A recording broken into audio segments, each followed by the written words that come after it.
जय श्री कृष्ण मित्रों। देवशयनी एकादशी में क्या करना चाहिए तथा क्या नहीं करना चाहिए। सन 2024 की देवशयनी एकादशी 16 जुलाई दिन मंगलवार को रात 8 बजे से प्रारंभ हो रही तथा 17 जुलाई दिन बुधवार को रात 9 बजे समाप्त हो गई। इसीलिए उदया तिथि के अनुसार देवशयनी एकादशी का जो व्रत है वह आपको 17 जुलाई को धारण करना है तथा इसका पारण 18 जुलाई दिन गुरुवार को किया जाएगा। अब बात करते हैं देवशयनी एकादशी क्या है। मान्यता है कि देवशयनी एकादशी के दिन से भगवान विष्णु 4 महीने के लिए सो जाते हैं अर्थात चतुर्मास के लिए विश्राम करते हैं। इसीलिए हिंदू धर्म में कोई भी मांगलिक कार्य चतुर्मास में नहीं होता है। तो देवशयनी एकादशी के दिन क्या करना चाहिए जिससे आप अनंत पुण्य प्राप्त कर सके।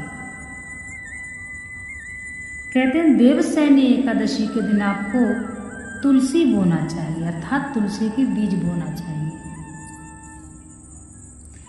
वैसे तो मान्यता है कि एकादशी के व्रत में पृथ्वी नहीं खोदना चाहिए, पत्ते नहीं तोड़ना चाहिए, पेड़ की लकड़ियां नहीं तोड़ना चाहिए, परंतु गमले में आप पहले से मिट्टी वगैरह रख लें और उस दिन डाल दें।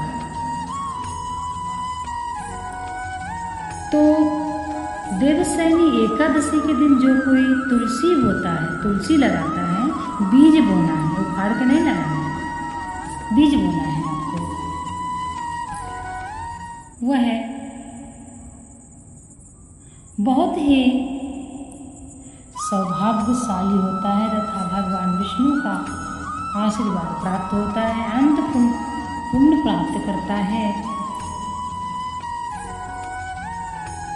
इसीलिए आपको क्या करना है, आपको तुलसी के बीज बोना है देवशयनी एकादशी के दिन। देवशयनी एकादशी में कई तरह के दान बताए गए हैं।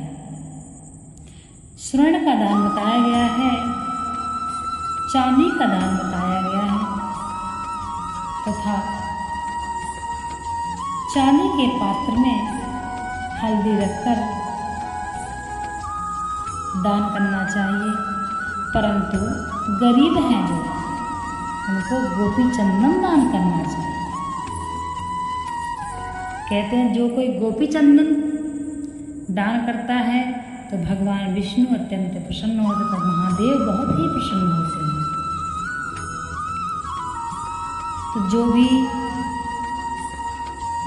ये सब कुछ देने का जिसके पास भी सामर्थ्य नहीं है वह गोपी चंदन अवश्य दान करें। देवशयनी एकादशी के दिन गोपी चंदन का दान गरीबों के लिए बताया गया है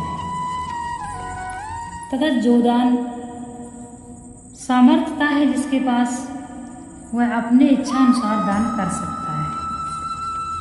बस ध्यान रहे कि एकादशी के दिन आपको गलती से भी अन्न का दान नहीं करना है। तो एकादशी के दिन भी आप दान करना चाहते हैं तो आप फल दान करें, वस्त्र दान करें, पात्र दान करें, मेवे से बनी मिठाइयाँ दान कर सकते हैं, परंतु बाजार की बनी मिठाइयाँ वस्तु खाने की चीज़ नहीं दान करें, क्योंकि बाजार का जो बना सामान होता है उसमें कुछ पता नहीं है कि उस सामान में क्या मिक्स है। इसलिए आप स्वयं से बनाए तो फल दान करें। और द्वादशी के दिन आपको अन्न का दान करना है, आपको चावल का दान करना है, ब्राह्मण को भोजन कराना है, कन्याओं को भोजन करा सकते हैं, गौ को खिलाएं। इस तरह से द्वादशी के दिन आप अन्न का दान जरूर करें। अब एकादशी के दिन हमें क्या करना है, देवशयनी एकादशी के दिन हमें क्या करना है।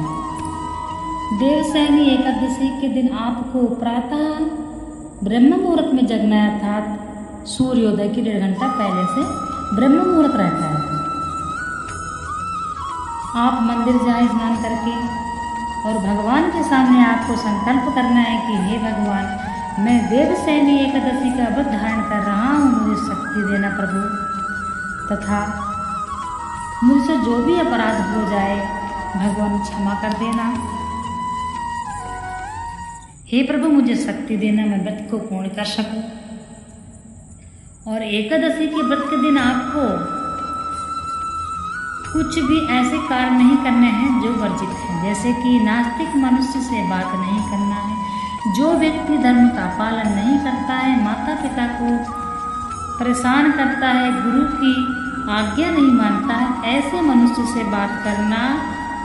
लिखा हुआ है कि ऐसे मनुष्य से जो कोई बात करता है एकादशी का व्रत धारण करके, उस व्यक्ति का व्रत खंडित हो जाता है। इसलिए ज़्यादा एकादशी के दिन आपको बाहर नहीं घूमना चाहिए। मजबूरी है तो कोई बात नहीं, परंतु आप घर में रहकर भगवान विष्णु के द्वारा मंत्र का जप करना है आपको, क्योंकि जब बाहर हम निकलते हैं एकादशी के दिन तो हम नहीं बच सकते हैं। जो भी मिलेगा, जो कोई मिलेगा हमसे बात करेगा, हम उससे भी हमको भी उससे बात करना पड़ेगा। इसलिए आप थोड़ा अपने हिसाब से रहिए। यदि कोई आप मजबूरी में निकल रहे हैं बाहर, आपको जाना है कहीं और आपको कोई मनुष्य आदमी कोई या कोई औरत आपको कोई व्यवहारी क्यों ना हो दिख गया, लेकिन अगर आप जानते हैं कि ये व्यक्ति सही नहीं है, भगवान को नहीं मानता है, नास्तिक है, परंतु आपका व्यवहारी है, ठीक है, परंतु आपका व्यवहारी है, तो आप एकादशी के दिन उससे बात ना करें। इस प्रकार से आपको एकादशी के व्रत को पूर्ण करना है। एकादशी के दिन भगवान विष्णु को पंचामृत से अवश्य स्नान कराना चाहिए। भगवान विष्णु को स्नान करवाएं, चंदन लगाएं, पुष्प अर्पित करें।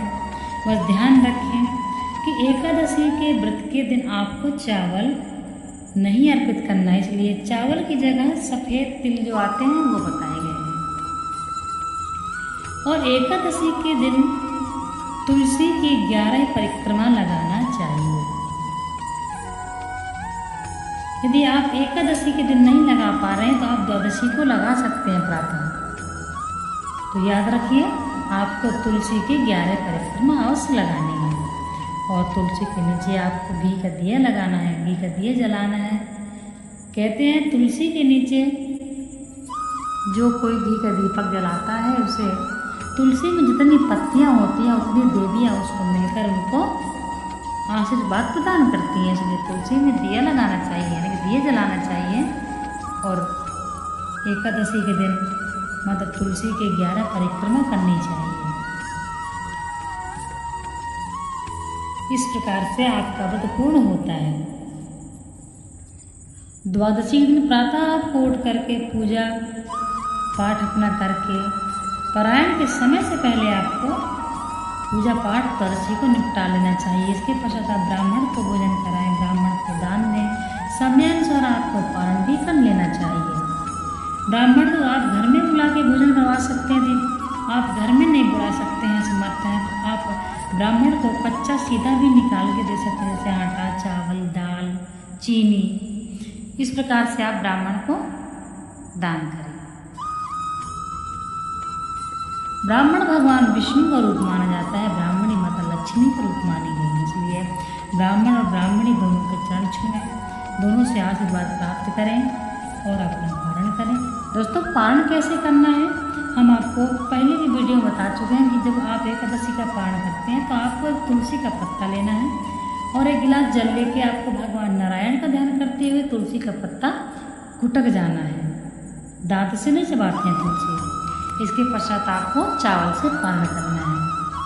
तुलसी का पत्ता गुटकने से जो हमसे एकादशी